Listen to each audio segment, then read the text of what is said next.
There is a moment, a quiet, heavy moment, when you realize you have been here before. You recognize the feeling. You recognize the pattern. You recognize the way things unfolded, almost like watching a replay of something you swore would never happen again. And in that moment, something inside you sinks.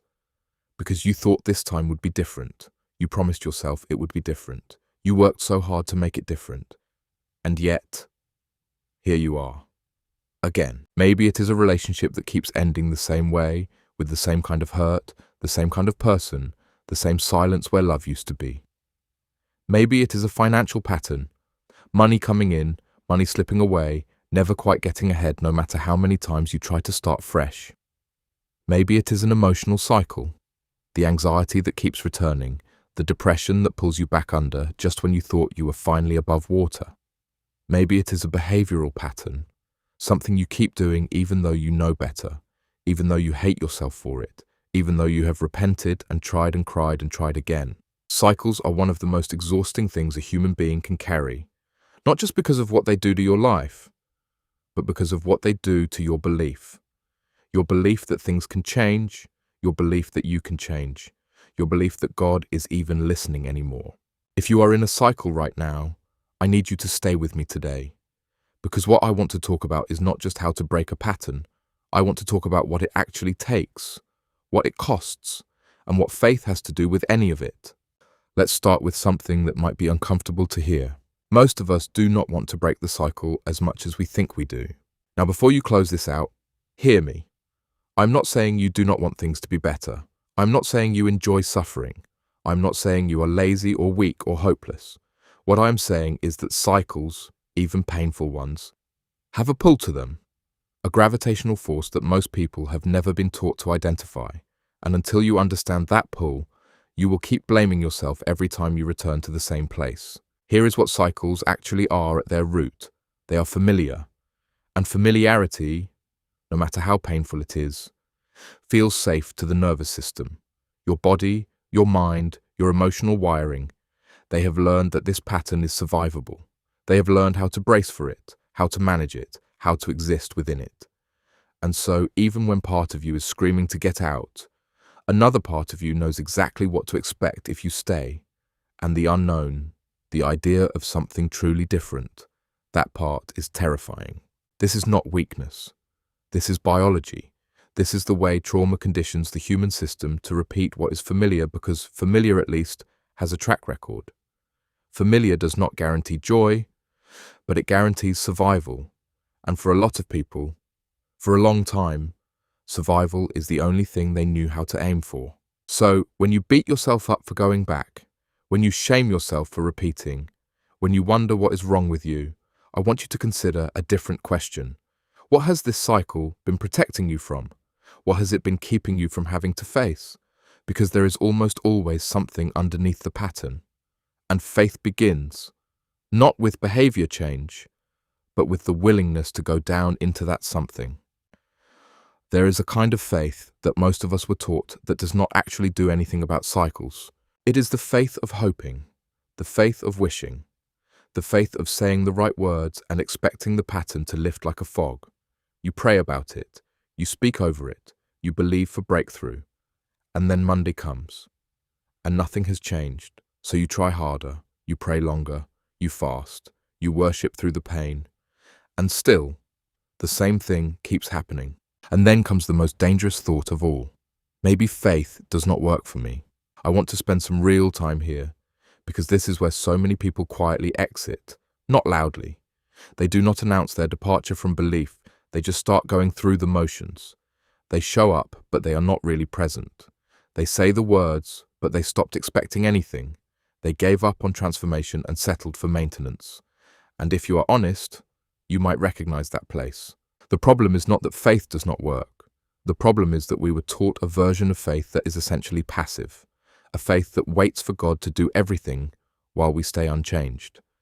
And that version of faith was never designed to break cycles, because cycles are not just spiritual problems. They are also deeply human ones. They live in your nervous system. They live in your thought patterns. They live in the choices you make before you even realize you are making them. And God, in all of his wisdom and love, will not override the humanity he placed inside you. He moves through it. He redeems it. But he does not erase it without your participation. Active faith, the kind that actually breaks cycles, looks completely different from passive hope.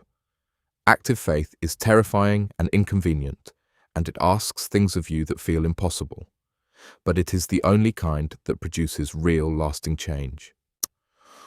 So what does it actually look like to break a cycle through faith? Not the bumper sticker version, the real version.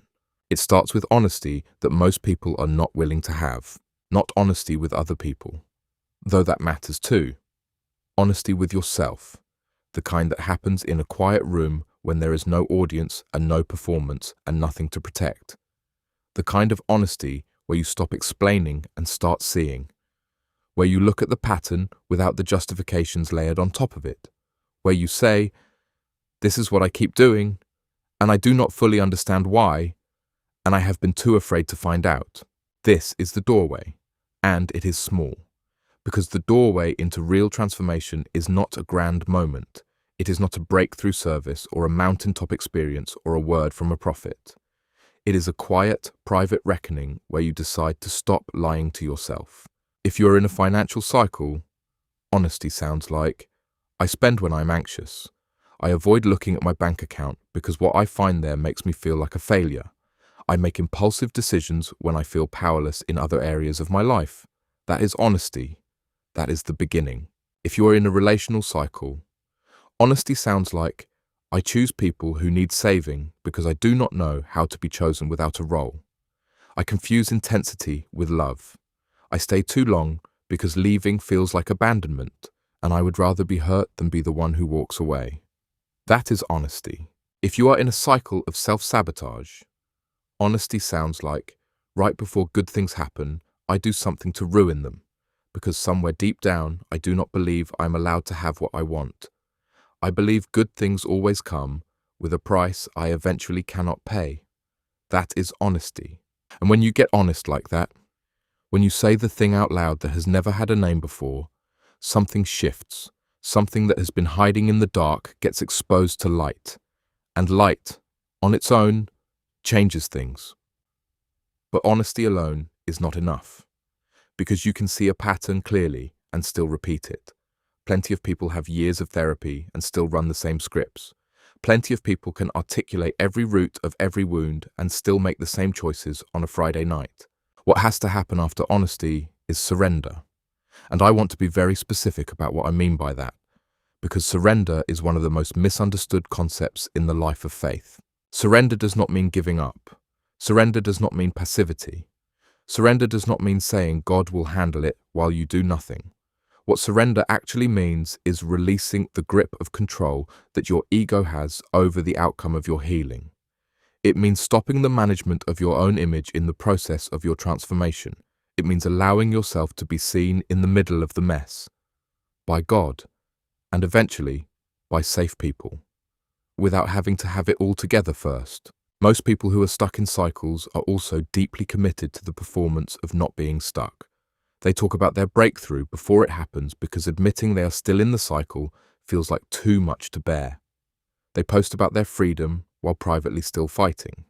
They lead Bible studies on topics that are actively dismantling them.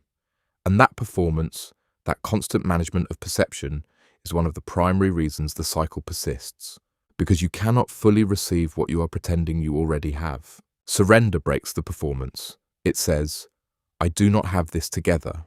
I am still in this. I do not know when I will be out. And I am choosing to trust something bigger than my ability to manage how this looks." That takes more courage than almost anything else I can describe. And it is one of the most profoundly faithful things a person can do. If you have been fighting something alone for a long time, if you have been white-knuckling through the same cycle, telling yourself you just need more willpower, more discipline, more prayer, more faith, I want you to hear something gently. You were not designed to do this alone. That is not a weakness. That is not a character flaw. That is the way you were made. Connection is not a bonus feature of the human experience. It is the core infrastructure of healing, and the enemy of every cycle knows that, which is why Isolation is almost always part of the cycle itself. Stay hidden, stay quiet, handle it yourself.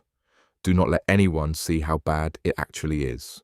Community is one of the most powerful forces for breaking patterns that exists, not because people can fix you, but because being truly known and still accepted rewires something in the brain.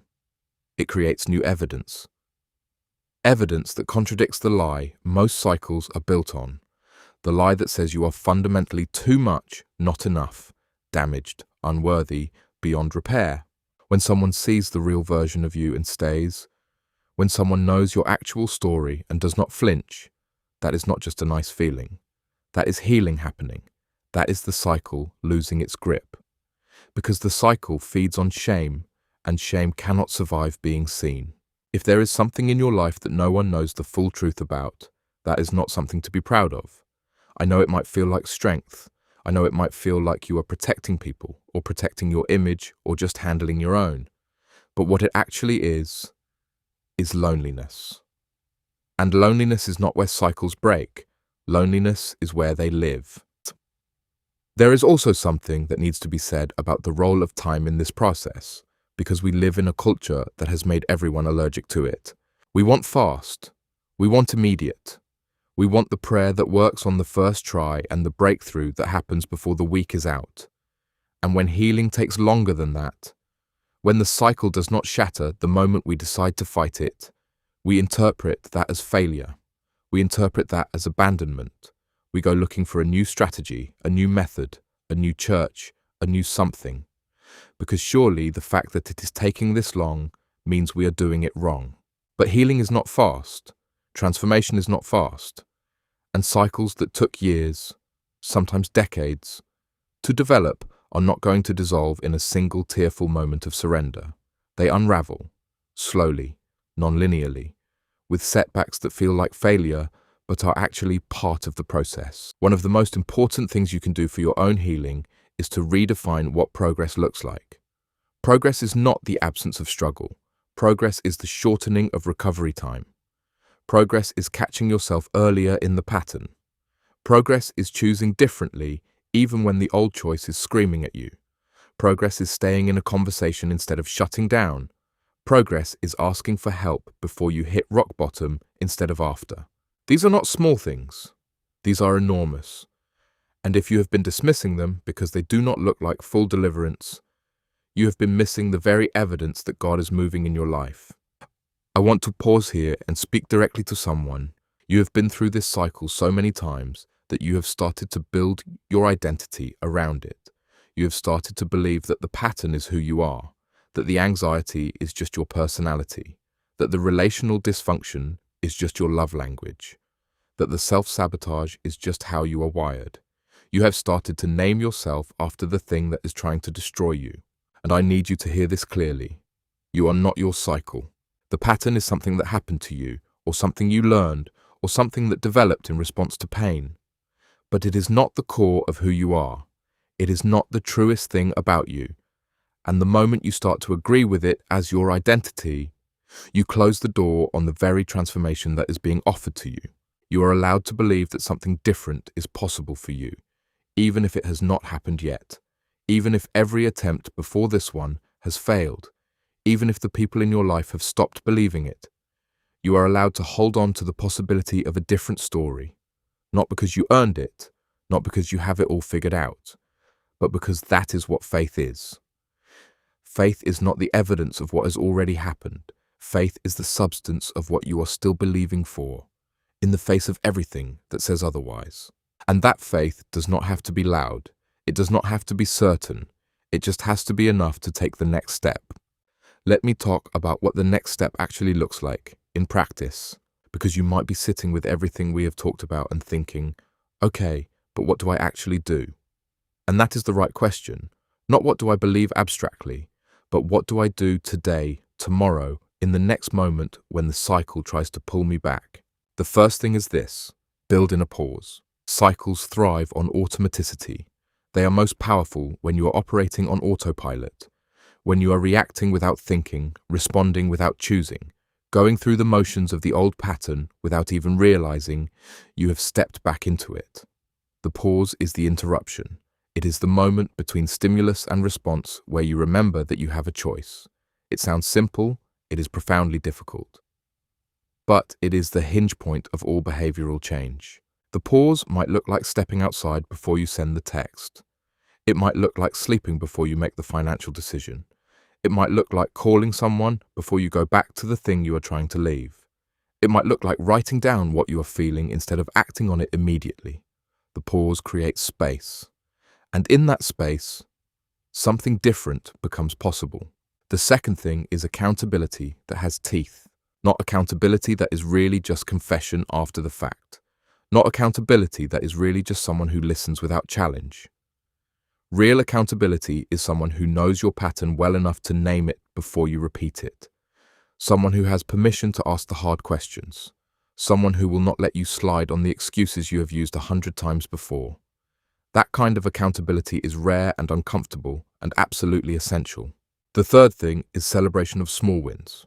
And I mean actually celebrating them, not dismissing them, not minimizing them with, well, I still have a long way to go. Celebrating them, acknowledging them, marking them. Because your brain learns by reward just as much as by consequence. And if the only time you pay close attention to the pattern is when you fail, you're reinforcing the failure as the primary story. But when you notice the moment you chose differently, when you name it, when you give it weight, when you let yourself feel the significance of it, you are building new neural pathways. You are literally rewiring the story your brain tells about who you are and what you are capable of. There is a lie that runs underneath most cycles that has to be called out directly. The lie says, if you were stronger, more disciplined, more spiritual, more committed, this would already be over. And that lie is doing more damage than the cycle itself, because it keeps you striving instead of healing.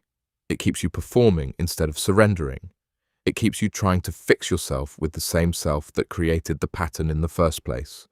And it keeps you from accessing the grace that is actually available to you. Not when you get it together, but right now, in the middle of the mess. You are not behind. You are not a hopeless case. The fact that you are still here, still trying, still seeking, that is not weakness. That is one of the most profound expressions of strength that exists. The people who have truly given up do not spend their time wondering how to get free. You are still in the fight, and that matters. The path forward does not require perfection. It requires presence.